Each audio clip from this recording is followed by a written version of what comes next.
Hai guys, welcome back to my channel, di Gerald Giovan, HR Vlogger.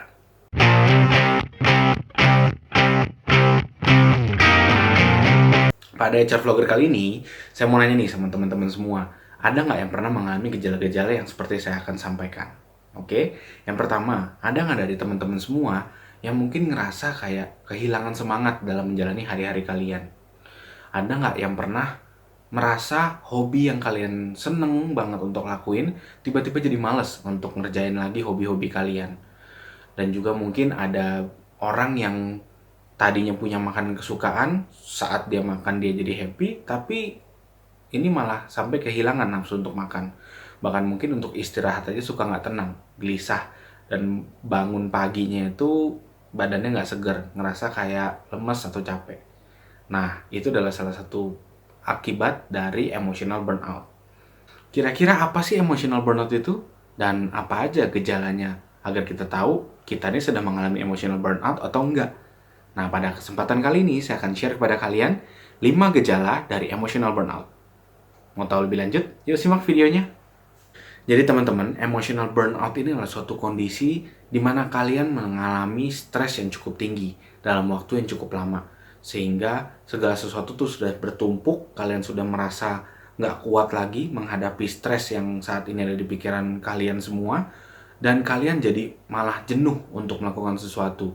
Bahkan mungkin sampai ada yang kehilangan percaya diri, merasa dirinya nggak berguna lah, merasa kayak dirinya yang paling sulit, yang paling susah, yang paling menderita. Nah, itu adalah fase di mana kalian benar-benar mengalami emotional burnout.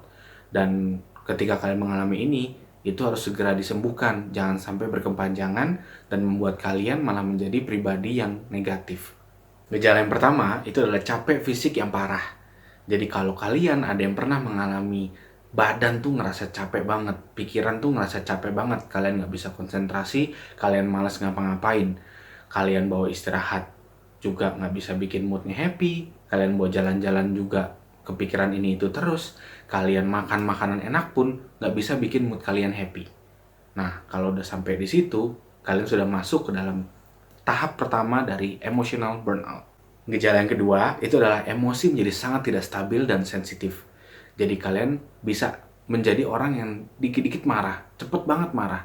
Kena hal gesekan sedikit aja dari orang lain, kalian udah langsung marah. Dan marahnya itu juga biasanya besar banget, sampai mungkin ngebentak-bentak orang lain atau mungkin berkata kasar. Nah, setelah kalian meluapkan emosi tersebut, baru deh biasanya kalian nyadar, kok aku bisa marah ya, cuman karena hal-hal kecil kayak ini. Nah, itu juga tandanya kalian mungkin mengalami stres yang tinggi atau emotional burnout. Gejala yang ketiga itu adalah performa kerja menjadi menurun. Jadi, kalau kalian yang biasanya bisa menyelesaikan segala macam task list, tetapi ketika memang kalian mengalami emotional burnout, kalian jadi kehilangan fokus. Kalian jadi nggak bisa menyelesaikan satu persatu task list yang kalian punya. Kalian cenderung susah memusatkan perhatian mana yang harus diselesaikan duluan. Akhirnya malah semua task list yang kalian punya itu tidak ada yang selesai. Semua jadi berantakan dan membuat atasan kalian menjadi marah akan kinerja kalian yang sangat tidak sesuai dengan harapan mereka. Gejala yang keempat itu adalah membatasi diri dari interaksi sosial. Jadi biasanya kalau kalian udah merasa stres banget, itu akan menghabiskan energi kalian. Muka kalian jadi murung, jadi lesu, dan kelihatan gak bersemangat. Nah, kalian juga pasti akan males nih ketemu orang banyak untuk basa-basi, ngobrol sana-sini.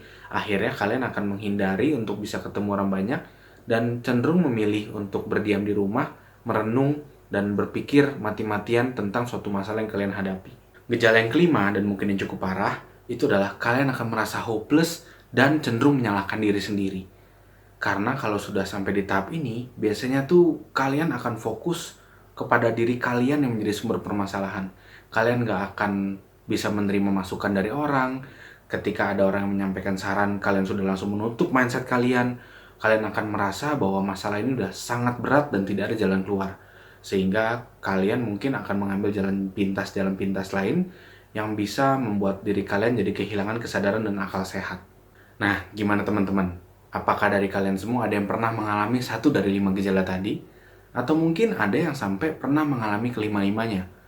Wah, tentunya kalian harus bisa keluar dari permasalahan itu.